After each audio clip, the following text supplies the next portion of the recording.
Bonjour, chers frères et sœurs. Dans le cadre de la prière dans la divine volonté, je vous invite aujourd'hui à vous laisser bercer par la prière de Luisa elle-même.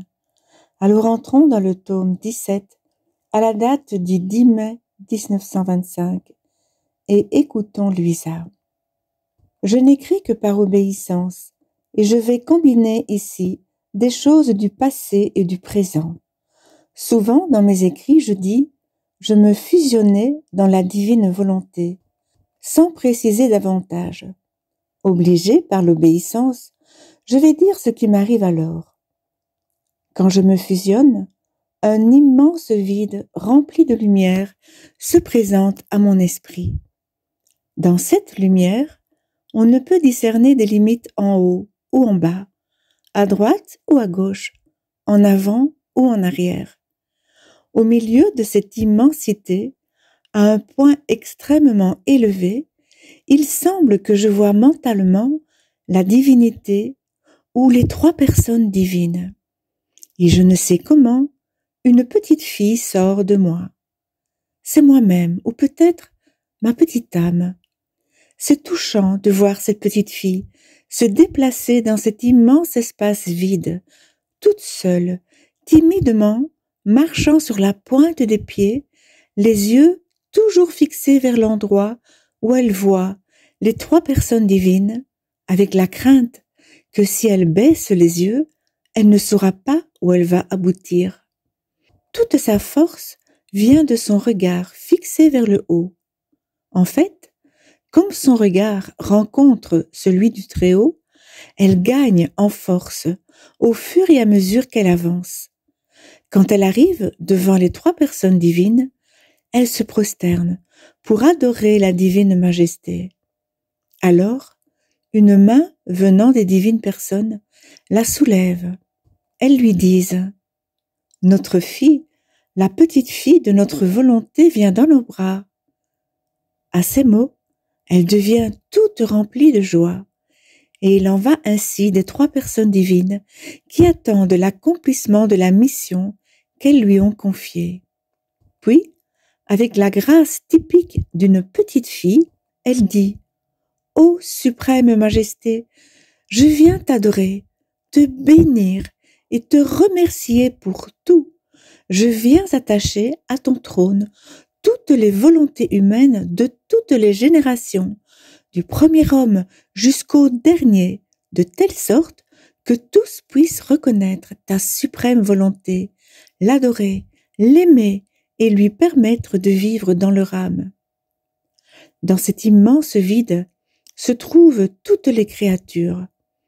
Je veux les prendre toutes pour les placer dans ta sainte volonté afin que toutes puissent revenir à leur origine, c'est-à-dire ta volonté.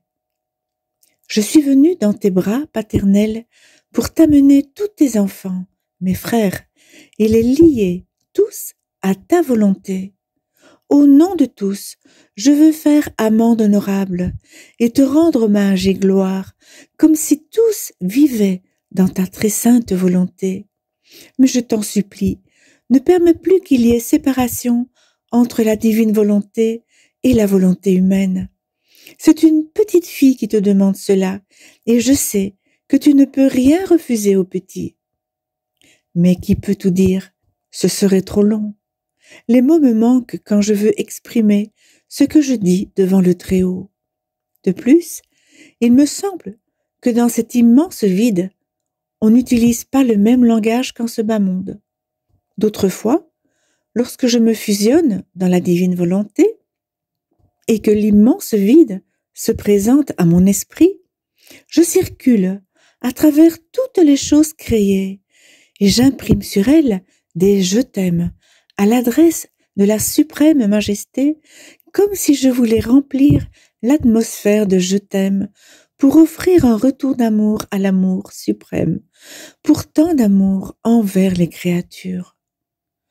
Ensuite, je parcours toutes les pensées des créatures, en imprimant sur elles mes « je t'aime ».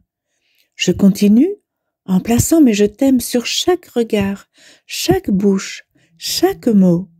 Je couvre chaque battement de cœur chaque travail accompli et chaque pas d'un de mes je t'aime adressés à mon Dieu. Ensuite, descendant dans les profondeurs de l'océan, je place sur chaque élan de poisson et sur chaque goutte d'eau un je t'aime. Après, comme si elle avait semé des je t'aime partout, la petite fille se présente devant la divine majesté. Et comme pour lui faire une surprise, elle dit « Mon Créateur et mon Père, mon Jésus et mon amour éternel, regarde, toutes les choses te disent de la part de toutes les créatures qu'elles t'aiment partout. Il y a des je t'aime qui te sont adressés. Le ciel et la terre en sont remplis. Ne vas-tu pas concéder à ta toute petite que ta volonté descende parmi les créatures, se fasse connaître, fasse la paix avec la volonté humaine, et pendant qu'elle exercera sa juste autorité et occupera sa place d'honneur, aucune créature ne fasse plus jamais sa volonté, mais toujours la tienne. D'autres fois, quand je me fusionne dans la divine volonté, je gémis sur toutes les offenses faites à mon Dieu. Puis, je reprends ma tournée dans cet immense vide afin de rejoindre toutes les peines éprouvées par Jésus à cause des péchés. Je fais mienne ces peines et je vais partout, dans les endroits les plus cachés et secrets, sur les places publiques, sur tous les actes humains mauvais, pour gémir sur tous les péchés. J'ai le sentiment de vouloir crier à chaque mouvement des créatures, repentir, miséricorde. Afin que tous entendent, j'imprime ma prière dans le grondement du tonnerre, afin que la peine d'avoir offensé mon Dieu puisse se répercuter dans tous les cœurs. Miséricorde dans les éclairs, repentir dans le sifflement du vent, repentir et miséricorde dans le tintement des cloches. En somme, repentir et miséricorde dans tout. Ensuite, j'apporte devant mon Dieu les repentirs de tous, j'implore la miséricorde pour tous, et je dis, grand Dieu, fais descendre ta volonté sur la terre, afin que le péché n'y ait plus aucune place. C'est la volonté humaine seule qui produit tant d'offenses, qui semble inonder toute la terre de péché. Par conséquent, je t'en prie, fais plaisir à la petite fille de ta volonté, qui ne veut rien, sauf que ta volonté soit connue et aimée, et qu'elle règne dans tous les cœurs. Je me souviens qu'un jour, pendant que je me fusionnais dans la divine volonté, j'ai regardé le ciel à un moment où il pleuvait abondamment, et j'ai éprouvé un grand plaisir en voyant tomber la pluie. Bougeant en moi, mon doux Jésus me dit avec un amour et une tendresse inexprimables, « Ma fille, dans ces gouttes d'eau que tu vois descendre du ciel, se trouve ma volonté. Elle descend rapidement avec l'eau pour étancher la soif des créatures, pénétrer dans leurs entrailles, dans leurs veines, les rafraîchir, leur apporter mes baisers, mon amour, et se constituer leur vie. Elle vient irriguer et féconder la terre, la rendre fertile afin qu'elle puisse produire la nourriture de l'homme. Elle vient combler tant d'autres besoins des créatures. Ma volonté veut vivre dans toutes les choses créées pour donner une vie céleste et terrestre à chacune. Cependant, bien qu'elle vienne à toutes les créatures comme à une fête, toute remplie d'amour, elle ne reçoit pas d'elle une reconnaissance adéquate. Elle reste comme sur son appétit. Ma fille, fusionnée dans la mienne, ta volonté coule aussi dans cette eau qui tombe du ciel. Elle court partout avec ma volonté. Ne la laisse jamais seule. Donne-lui la récompense de ton amour au nom de tous. » Pendant qu'il disait cela, mes yeux étaient émerveillés. Je ne pouvais les détacher de la pluie qui tombait. Ma volonté accompagnait cette eau, et j'ai pu voir en elle les mains de mon Jésus, qui se multipliaient en apportant de l'eau à tous. Qui pourrait dire ce que j'ai ressenti? Seul Jésus pourrait le dire, lui qui est l'auteur de cela. Qui pourrait dire les nombreuses façons de me fusionner dans la très sainte volonté? J'en ai dit assez pour le moment. Si Jésus le veut, il me donnera les mots et la grâce pour en dire plus, et je continuerai à écrire sur le sujet. Mais pour faire suite à ce qui précède, je disais à mon Jésus, « Dis-moi, mon amour, quel est ce vide qui se présente à mon esprit quand je me fusionne dans ta très sainte volonté? Et quelle est cette petite fille qui sort de moi?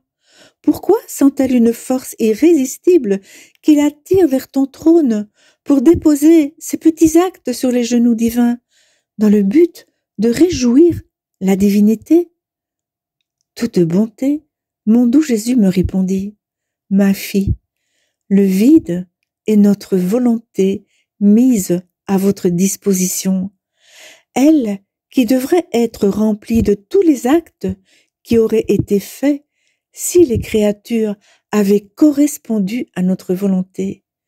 Cet immense vide qui représente notre volonté est venu de notre divinité pour le bien de tous dans la création, dans le but rendre heureux toutes les personnes et toutes les choses.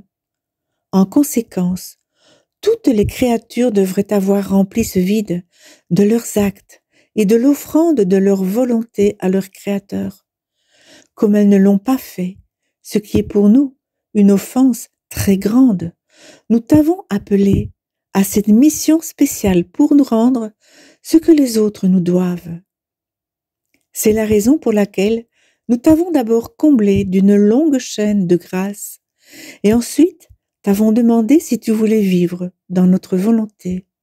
Et tu as accepté en nous disant oui et en liant ta volonté à notre trône sans jamais vouloir la reprendre. Parce que la volonté humaine et la divine volonté ne peuvent cohabiter. Ce oui, c'est-à-dire ta volonté, est lié fermement à notre trône. C'est pour cela que ton âme, sous la forme d'une petite fille, est attirée par la suprême majesté, car c'est ta volonté qui est avec nous, qui t'attire comme un aimant. Et toi, au lieu de te préoccuper de ta volonté, tu t'occupes seulement d'amener sur nos genoux tout ce que tu as pu accomplir dans notre volonté, et tu déposes notre volonté elle-même en notre sein, comme le plus grand hommage qui puisse nous être rendu, et la récompense qui nous plaît le plus. Le fait que tu ne considères plus ta volonté et que c'est uniquement la nôtre qui vit en toi nous rend festifs. Tes petits actes, accomplis dans notre volonté, nous apportent les joies de toute la création. Ainsi, il nous semble que tout nous sourit et est en fait pour nous. Puis, te voyant quitter notre trône, sans porter la moindre attention à ta volonté et en apportant notre volonté avec toi, est une très grande joie pour nous. C'est pourquoi je te dis chaque fois, sois attentive à notre volonté, parce qu'en elle, il y a beaucoup à faire. Plus tu agiras, plus grande sera la joie que tu nous donneras, et notre volonté se déversera en torrent en toi et en dehors de toi. Fiat.